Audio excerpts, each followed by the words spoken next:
सूरह यासीन आयत नंबर 22 से आयत नंबर 52। औज़ बिल्लाहि मिनश शैतानिर रजीम, बिस्मिल्लाहिर रहमानिर रहीम।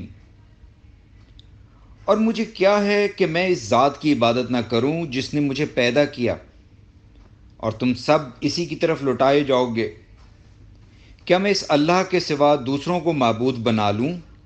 अगर रहमान मुझे तकलीफ़ पहुंचाने का इरादा करे तो इनकी शिफात मेरे कुछ भी काम ना आएगी, और ना वो मुझे छुड़ा सकेंगे। यकीनन मैं इस वक्त खुली गुमराही में हूँगा। बिलाशुबा मैं तुम्हारे रब पर ईमान लाया हूँ, लिहाजा तुम मेरी बात सुनो। कहा गया, तू जन्नत में दाखिल हो जा। इसने कहा, काश मेरी कौम जान ले ये बात कि मुझे मेरे रब ने बख्श दिया है और इसने मुझे मुअज़्ज़ज़ लोगों में शामिल कर दिया है, और हमने इसके बाद इसकी कौम पर आसमान से कोई फ़ौज नाजिल नहीं की, और ना हम नाजिल ही करने वाले थे। वो तो सिर्फ़ एक हौलनाक चीख थी, फिर यकायक वो सब बुझ कर रह गए। हाय अफसोस बंदों पर, इनके पास जो भी रसूल आता रहा वो इसका मजाक ही उड़ाते रहे। क्या उन्होंने देखा नहीं कि हमने इनसे पहले कितनी उम्मतें हलाक कर दी? बेशक वो इनके पास लौट कर ना आएंगी, और सारे के सारे लोग ही हमारे पास हाजिर किए जाएंगे। और इनके लिए मुर्दा ज़मीन में एक निशानी है, हमने इसे ज़िंदा किया और हमने इससे अनाज निकाला, फिर इसी में से वो खाते हैं।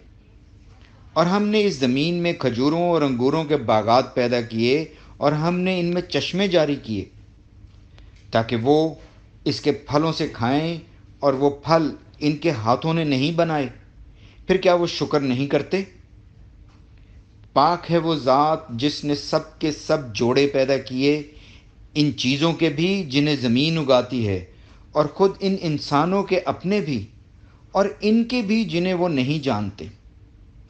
और इनके लिए एक निशानी रात है, हम इससे दिन को खींच निकालते हैं, फिर दिन ख़त्म होने पर यकायक वो अंधेरे में डूब जाते हैं। और सूरज अपने ठिकाने पर पहुंचने के लिए रवां दवां रहता है। ये नहायत गालिब, खूब जानने वाले अल्लाह का अंदाज़ा है। और चाँद की हमने 28 मंजिलें मुकर्रर कर रखी हैं, हत्ता कि वो खजूर के खोशे की पुरानी टेढ़ी डंडी की तरह हो जाता है। न सूरज की ये मजाल है कि वो चाँद को पकड़ ले, और न रात दिन से पहले आ सकती है, और हर एक अपने अपने मदार में तैरता फिरता है। और इनके लिए एक निशानी ये है कि बेशक हमने इनकी नस्ल को नूह की भरी हुई कश्ती में सवार किया, और हमने इनके लिए वैसी ही और चीज़ें पैदा की जिन पर वो सवार होते थे। और अगर हम चाहें तो इन्हें गर्क कर दें, फिर ना तो कोई इनकी फरियाद सुनने वाला होगा, और ना वो छुड़ाए ही जा सकेंगे। मगर इनकी निजात हमारी रहमत ही से है, और एक मुद्दत तक फ़ायदा उठाने के लिए है। और जब इनसे कहा जाता है, इस अजाब से डरो जो तुम्हारे सामने दुनिया में और तुम्हारे पीछे आखिरत में है, ताकि तुम पर रहम किया जाए, तो वो इराज़ करते हैं। और इनके रब की निशानियों में से जो भी निशानी इनके पास आती है, तो वो इससे मुंह मोड़ लेते हैं। और जब इनसे कहा जाता है, अल्लाह ने तुम्हें जो रिस्क दिया है इसमें से खर्च करो, तो वो लोग जिन्होंने कुफ्र किया, इन लोगों से जो ईमान लाए कहते हैं, क्या हम इसे खिलाएं जिसे अगर अल्लाह चाहता तो खिला देता? तुम तो खुली गुमराही में हो। और वो कहते हैं, अगर तुम सच्चे हो तो ये वादा कब पूरा होगा?